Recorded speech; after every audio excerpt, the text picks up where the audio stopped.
मैं दबाव में आ जाता हूं आपकी ऐसी अंग्रेजी सुन के कि मेरे को अंग्रेजी आती नहीं। मैं आज सुबह वाले बेच में हंस रहा था भाई, हम पूरे राजकीय प्राथमिक विद्यालय के प्रोडक्ट, टोटली वो राजकीय प्राथमिक विद्यालय जिसमें क्लास 5वीं तक होती थी और कमरे 2 थे। उन 2 कमरों में भी हमारी ड्यूटी लगा करती थी कि आज झाड़ू कौन निकालेगा। हम पढ़ने से ज्यादा उस पर ध्यान देते थे कि मंडे को झाड़ू की मेरी ड्यूटी है, ट्यूसडे को इनकी ड्यूटी आएगी, थर्सडे को इनकी ड्यूटी आएगी। उन स्कूलों में 6ठी क्लास में जाके एबीसीडी सिखाते, 6 में जाके। तो मेरे साथ तो और भयंकर हो रखा है कि 5वीं तक तो गांव वाली गवर्नमेंट स्कूल में पढ़ा है, 6 में कोई पास में कस्बा पढ़ता था वहां भेज दिया प्राइवेट में। इन प्राइवेट वालों की अंग्रेजी और जबरदस्त होती है। इनको 10-12 वर्ड रटवाने होते हैं बच्चों को ताकि घर वालों को लगे कि अंग्रेजी बोल रहा है। अब हम वो गांव वाली स्कूल में तो हमारा सीधा था कि भाई क्लास चल रही है, बीच में खड़े होकर देखे गुरुजी पानी पियाऊं। गुरुजी भी हमारे जैसे हुआ करते थे, गुरुजी कहते थे हाँ जाओ, हाँ। बहन जी और गुरुजी हुआ करते थे। इधर हमने देखा कि और वापस आना होता तो ज्यादा लंबा बोलते ही नहीं थे, यूं हाथ के आऊं मैं आ सकता हूं, इतना तो कौन ही बोले। अब उधर वो सर कहते आ जाओ आ जाओ, बैठ जाते आगे, और कोई सिस्टम होता ही नहीं था। और वहां गए तो वहां पता चला कि एक तो जब क्लास में आते हैं तब कुछ बोलते हैं। तो मैंने उसको कैच किया कि क्या बोलते हैं, पूछे तो किससे। तो मुझे पता चला कि अब 6ठी क्लास में बच्चे छोटे छोटे होते हैं, पढ़ा गया मैकमिन सर मैं आई कम इन, तो कौन बोले, तो आपने समझ में आएगी ये मैकमिन है। फिर मैंने एक और सीखने की कोशिश की कि क्लास में जब टीचर आते हैं, जब बच्चे वापस खड़े होते हैं और वापस इंग्लिश में कुछ बोलते हैं, वेलकम सर बोलते हैं, अपने को लगा कि ये मैकमिन ही है, ये भी वही होता होगा। तो आपने नोट कर लिया कि क्लास में आएंगे तब भी मैकमिन बोलना है और टीचर आएगा खड़े होते तब भी अपने को मैकमिन। सिकंदर खान सर हुआ करते थे और बहुत यूं मतलब डिसिप्लिन्ड बंदा, वैसे टाइप के, हिंदी और सामाजिक पढ़ाया करते थे। एक दिनों क्लास में मैं से 2nd-3rd रो में बैठा, 35-37 बच्चों की छोटी सी क्लास हुआ करती थी। वो आए गांव से आए हुए तो जोश यूं खूब रहा करता था और वो सब बच्चे जोर जोर से भाई खड़े हो गए, हम वेलकम सर यूं लाइन में बोलते, अपने जोर जोश में गए मैकमिन साहब। उन सर ने कहा बाकी बैठ जाओ, तू खड़ा रहे। बोले यार आज इस आदमी ने क्यों खड़ा कर लिया, अपने खड़े रहे एकदम यूं तन के एकदम। क्या नाम है, नाम तो ये है राजवीर नाम। गांव का नाम क्या है, तो हमारे इंदिरा गांधी नहर के उधर रहा करते थे, तो उधर गांव के नाम ही होते 4 बीजीएम 7 बीजीएम ऐसे। तो गांव का नाम बताया 4 बीजीएम है। कितने दूर पड़ता है यहाँ से, 25 किलोमीटर। कैसे आते हो, स्कूल की जो वैन आती है उससे आता हूं। तुम अभी जब मैं आया तो तुम क्या बोले, तो मेरे में कॉन्फिडेंस खूब था। मैंने कहा मैकमिन सर। उनका बोलना क्या चाहिए, मगर मैकमिन सर अपने गलत तो कैसे ही हो सकते हैं, अपन ने बोला सही बोला है। उनका श्योर, मैं पक्का, इतनी अंग्रेजी नहीं आती क्या, ये तो आती है। तो पास में एक मेरे जो दोस्त बैठा था, दोस्त क्या मतलब उस नए नए गए थे, बाद में दोस्त बन गया, वो खड़ा गया, बता इसको क्या बोलना चाहिए। तो उसने कहा वेलकम सर। क्या बोलना चाहिए बता, मैंने कहा वेलकम सर। आज के बाद क्या बोलेगा, वेलकम। क्या मतलब होता है इनका, मुझे क्या पता इनका क्या मतलब होता है।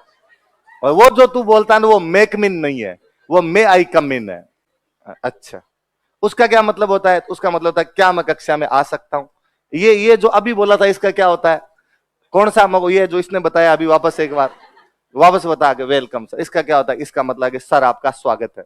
अच्छा, तो आप आते ही वापस बोलते हो, वो क्या बोलते हो, तो मैं कहता हूं सिट डाउन मतलब बैठ जाओ। अपने 3 वर्ड सीखे उस दिन, एक मे आई कम इन बोलना है, एक वेलकम बोलना है, एक अपने को सिट डाउन। तो अपने घर पे जाके प्रैक्टिस की बात है, भाई को कहा कि खड़ा हो मैं बाहर से आऊंगा, तू खड़ा हो और तू बोल वेलकम, और मैं वापस बोलूंगा सिट डाउन ताकि अपने याद तो। तू बाहर जा कमरे से, बाहर से आके मेरे को ऐसे कहे मे आई कम इन। भाई ने कहा मे आई कम इन। भाई 3री-4थी में पढ़ता, वही गांव वाली गवर्नमेंट स्कूल में। मम्मी को नहीं थोड़ा लगे कि बच्चा अंग्रेजी तो सीख रहा है, अपने को वर्ड 3 ही आए। 6ठी क्लास में ले देगे एबीसीडी सीख पाए हम। अब उस एबीसीडी में लपड़े हुए, पहले एबीसीडी सिखा दी उन्होंने, सीख लिया, अब राजी हो गया, एबीसीडी आ गई। फिर एक दिन सर ने आगे कहा कि अब मैं दूसरे प्रकार की एबीसीडी सिखाऊंगा। दूसरी कैसी एबीसीडी दिए, तो ना कि अब छोटे वाली सिखाऊंगा ना बड़े वाली। अब वो 4 लाइनों वाली कॉपी लेके आओ, कर्सिव राइटिंग सिखाएंगे, तो वो तो आज दिन तक भी नहीं सीख पाए। बाद में अपने को पता चला अंग्रेजी के लिए करें क्या, ये कैसे सीखी जाए, तो अगर टेंस आने जरूरी है। तो अपने पूरा क्लास में ध्यान दिया कि जब टेंस पढ़ाएंगे तो अपने सीख लेंगे। 6ठी से लेके 12वीं तक टेंस सीखे। और मैं जब टेंस पढ़ता हूं तब मुझे लगता है कि यार भारत में विविधता में एकता है, कि 6ठी से लेकर 12वीं तक अलग अलग स्कूलों में अलग अलग टीचर के पास में टेंस सीखे, सिखाए सबने एक जैसे, सबका तरीका वही था, चुका है, चुकी है, चुके हैं, रहा है, रही है, रहे हैं, और सारे एकदम उसी तरीके से आया करते थे पूरे के पूरे। और उसमें अपने देखते पीछे रहा है मतलब प्रेजेंट कंटिन्यू, अपने चुका है मतलब प्रेजेंट सिंपल, तो वो वैसे बनाया करते थे उनको। सेंटेंस भी हर टीचर एक ही देते थे। मेरे स्टेशन पहुंचने से पहले ट्रेन निकल चुकी थी। मुझे लगा यार कभी तो टाइम पे पहुंचो, है ना। डॉक्टर के आने से पहले मरीज लेट ही चल रहा है, अभी तक डॉक्टर पहुंच नहीं पाया कभी। कभी यार सेंटेंस, और मुझे लगता है वो कितने स्टीरियोटाइप सेंटेंस होते हैं कि राम बाजार जाता है, सीता खाना पकाती है। एक बार भी आपने उल्टा नहीं किया। मुझे एंटी फेमिनिस्ट है तुम्हारे टेंस सारे। आप कभी कहोगे सीता बाजार जाती है, राम खाना पकाता है। कभी तो विमेन एम्पावरमेंट नाम की भी चीज होनी चाहिए, पर वो स्टीरियोटाइप कई सालों से चले आ रहे हैं। अपने को टेंस आ गए थोड़े थोड़े, तो मुझे टेंस खूब अच्छे से आते हैं कि इजेमार कहां लगना चाहिए, अपने को एग्जैक्टली आता है। अब जब इधर पढ़ाना शुरू किया तो यूं कभी दिलीप सर ने कहा गया क्लास में जाके पढ़ा ले, तो अपने पढ़ाने लग गए।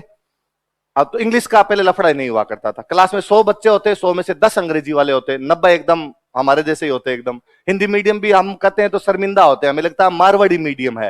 हिंदी मीडियम कहाँ है अपने, हिंदी भी ढंग से नहीं बोलनी आती। अब उन 10 को अंग्रेजी हम लिखवाते नहीं थे, मैं हिंदी में बोल देता, वो अपने हिसाब से लिखते, उनको जो लिखना होता वो लिख लिया करते। उन्होंने मेरे से कभी पूछा नहीं, मैंने कभी बोला नहीं। हमें लगता है इंग्लिश मीडियम का वही तो होता है जिसको इंग्लिश आती है, और यदि इंग्लिश ये अपने से सुनेगा फिर इसकी किस बात की इंग्लिश मीडियम है, तो अपने हिसाब से लिख लेता। थोड़ी क्लास में संख्या बड़ी, क्लास 150 की हुई, 150 की, इंग्लिश वाले 25 आ गए, 25 आ गए, तो अब क्या किया जाए। तो मैंने उनको कहा कि इंग्लिश तो मुझे नहीं आती, पर मैं तुम्हें कोई वर्ड पूछोगे तो वो मैं बता दूंगा तुम्हें, कि तुम्हें लगे कि मैं कहूंगी राठौड़ वंश का शासन था, अब तुम्हें वंश की अंग्रेजी नहीं आती तो मैं कह दूंगा डायनेस्टी, पर मुझे स्पेलिंग नहीं आती, स्पेलिंग मत पूछना, मैं डायनेस्टी याद करके आ जाऊंगा। तो उनका वो हम कर लेंगे। तो ज्यादातर मामलों में मैं बता देता। कई बार मान लो मुझे नहीं आती, उन्होंने कुछ ऐसा टिपिकली पूछ लिया जो मुझे नहीं आया, तो मैं दूसरे इंग्लिश मीडियम वालों को बता यार इसको क्या है, तो वो उसको बता दिया करता। अपनी दुकानदारी फिर चल रही थी। संख्या थोड़ी और बड़ी, अब इंग्लिश मीडियम वाले 200 की क्लास, इंग्लिश मीडियम वाले हो गए उसमें 40-50। अब क्या किया जाए। दिलीप सर को मैंने जाकर कहा सर ये तो ज्यादा हो गए, और अब ये तो मेरे मुंह की तरफ देखते हैं कि तू बोल, और अपने तो नहीं बोलनी आती, अब क्या किया जाए। तो सर ने कहा तू नोट्स बांट दे। तो इंग्लिश मीडियम वालों को पहले नोट्स बांट दिया करते, तुम नोट्स लेके बैठ जाओ, मैं हिंदी में बोलूंगा, तुम इंग्लिश में अपनी लाइनों को अंडरलाइन करते रहना या उसे देख के लिख लेना, मुझे तो नहीं आती है। ठीक, क्लास की संख्या और बड़ी, क्लास में भी 300, इंग्लिश मीडियम वाले आ गए 60, 70, 80। अब इनका क्या करो।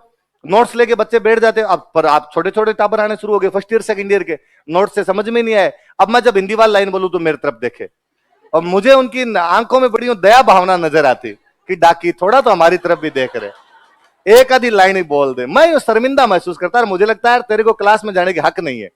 मैंने सर को वापस कहा कि सर अब क्या किया जाए। फिर पहले मेरी क्लास लगाते, बाद में पहले ये दिलीप सर एंड मेमन ये सब लोग पढ़ाते, अपनी बाद में क्लास लगती तो बाद में बच्चे झेल लेते, बच्चों को लगता है ठीक है कहानियां वानियां सुना जाएगा पढ़ लेंगे।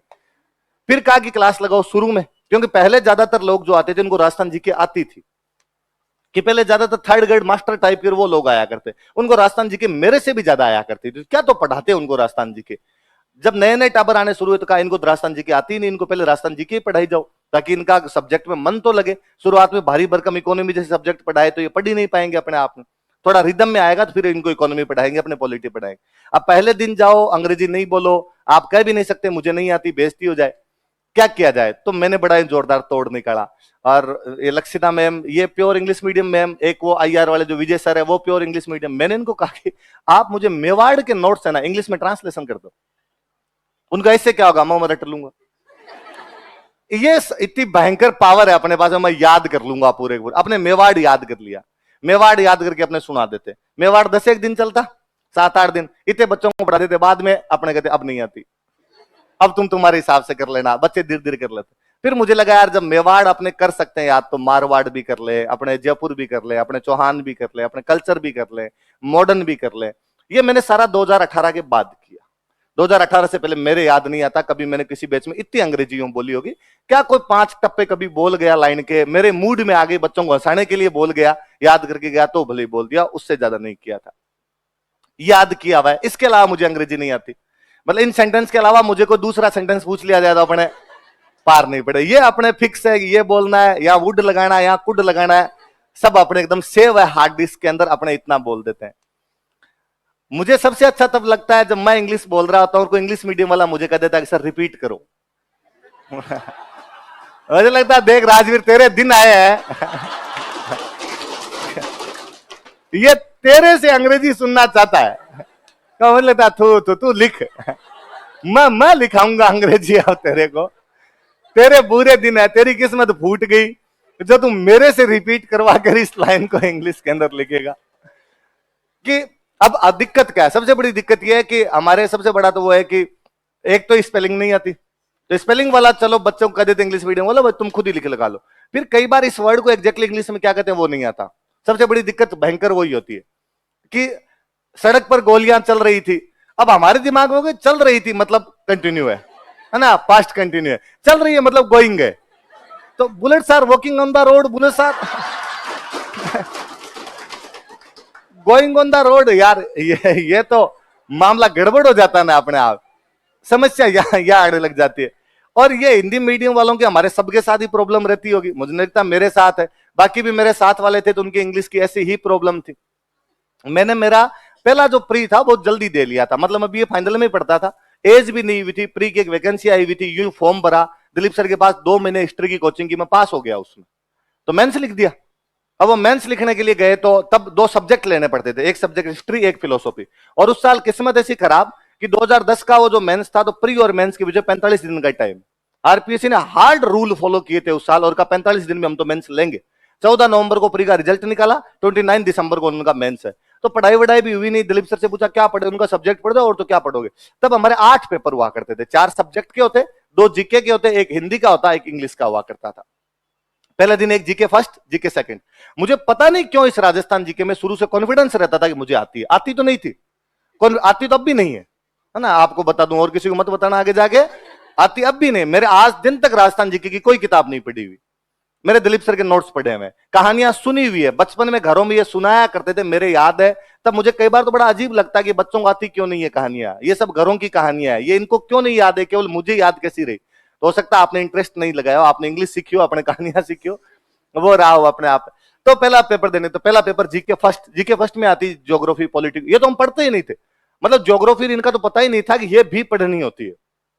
अपने पहला पेपर डरते डरते ही लिखते हो, तो जैसे तैसे जो आया था वो लिख लुखा लिया। दूसरा पेपर है राजस्थान जीके का, अब उसमें मेरे को इसमें अपने को आता, मेरे आगे एक लड़की बैठे सीनियर काफी यूं, और उन्होंने 1-2 बार पीछे मुड़ के देखा ऐसे, भाई मेंस में नकल कर लेते हो आप, है ना, और आराम से एक दूसरे से पूछ लेते हो, कोई मना नहीं करता है उधर आपको, बशर्ते आपके क्लास में टीचर की ड्यूटी हो, मैडम नहीं हो।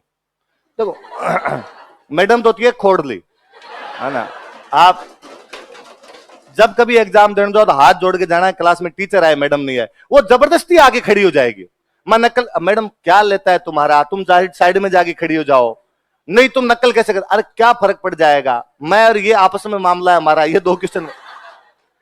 टीचर होते तो भले होते हैं, कई बार तो मेरे ऐसे टीचर देखे हुए कि भाई पता होता है कि मेंस में किसी को वैसे ही टाइम नहीं मिलेगा, कोई 2-4 नंबर का पूछ लेगा तो पूछ लेगा, और उसमें अगले का भविष्य खराब हो रहा है, कोई बता रहा है तो अपने आप में फिर भी बता रहा है तो बढ़िया बात है, कोई बात नहीं। तो टीचर तो कई बार कहते देख मैं बाहर खड़ा हूं, चुपचाप करना, हल्ला मत मचाना, उधर से कोई बाहर से फ्लाइंग आएगी, मैं मिस कॉल दे दूंगा, इतना कर दूंगा, आप एकदम तैयार हो जाना, वापस आना।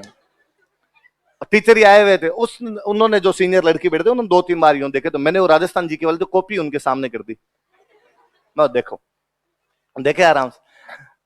दूसरे दिन सुबह सुबह हिंदी का पेपर, हिंदी में फिर मुझे हमेशा कॉन्फिडेंस रहता था कि हिंदी आती है, मुझे नहीं पढ़ता था तो भी मुझे लगता था कि आती है यार, अपनी भाषा अपने कर लेंगे इसका। हिंदी वाले में मैंने उनको चला के कहा कि दीदी कुछ नहीं आए तो अपने से पूछना, कुछ भी नहीं आए पूछना, हिंदी खूब आती है, ग्रामर पूरी बता दूंगा मैं। उन्होंने कोई विलोम शब्द पर्यायवाची को 2-4 नंबर के पूछे होंगे, अपने वापस बताए उनको। मेरे मन में लालच कि अंग्रेजी बता देगी। मैंने 2 पेपर में थोड़ी बहुत बातचीत हुई तो मैंने उनसे पूछा, दोनों का मेरा 7 का मेंस दिया हुआ है, 7 का इंटरव्यू दिया हुआ, 8 का इंटरव्यू दिया हुआ, मेरा फाइनल सिलेक्शन नहीं हुआ। तो इंटेलिजेंट है, साफ साफ लग रहा था। बीच में 2 घंटे का गैप होता है हिंदी और इंग्लिश के बीच में। इंग्लिश वाले पेपर में जब आके बैठे, मैं 15 मिनट पहले ही आके बैठ के आगे, अपने मन में पाप की आते कहना अंग्रेजी में बताओ। अब वो बेचारे एकदम पेपर एंड टाइम पर शुरू होने वाला था तभी आके बैठे। मुझे लगता है मैं जिंदगी में सर्वाधिक पोलाइट उसी दिन हुआ था, और मैं जितना पोलाइट हो उतना मैंने कहा अंग्रेजी नहीं आती, आपको जितनी आए मुझे अंग्रेजी में बताओ, भले ही यूं थे। और वो पहले यूं आगे बैठे थे, मैं उनके पीछे बैठा, आगे बैठे थे, वो पूरे मेरी तरफ यूं झुके, पूरा यूं मेरी तरफ घूमे, और घूम के कहा कि बाया, वो चूरू साइड के थे हमारे, तो बाया 2007 में इंटरव्यू दिया था, उस साल मेरे मेंस में अंग्रेजी में नंबर आए थे 13, 100 में से 100। 2008 में इंटरव्यू दिया था, तब नंबर आए थे 14। अब तू बता कितने नंबर का बताऊं। अपने वापस गा कि दीदी एक्टिव पैसिव नहीं आया तो मेरे से पूछ लेना। 15 का जुगाड़ अपने करवाएंगे आपके। उनके पता नहीं कितने आए थे, मेरे 15 ही आए थे उस साल। भाई अपनी अंग्रेजी वो है अपने आप में। तो अब मुझे जब ये थोड़ी बहुत मैं ये बोल लेता हूं, इतनी ही बोल लेता हूं, ये बात आगे मत बताना रहे किसी को, कोई एडमिशन नहीं लेगा। ये बात इस कमरे में बंद हो जानी चाहिए। बाबू की सौगंध आपको बाहर जाके बताई तो ऑनलाइन वाले और मरा दिया। अब तो मतलब बात कमरे से बाहर चली गई, कोई मतलब नहीं है। अब तो धूड़ खाई, अब तो पढ़ो हुआ ठीक है। ऑनलाइन वालों को सौगंध खिला देते हैं, बताएंगे नहीं है। ऑनलाइन वाले आज तो चले गए होंगे, अपने इतने सुन रहे थे, इनको लगा होगा पढ़ाएगा नहीं आज मास्टर।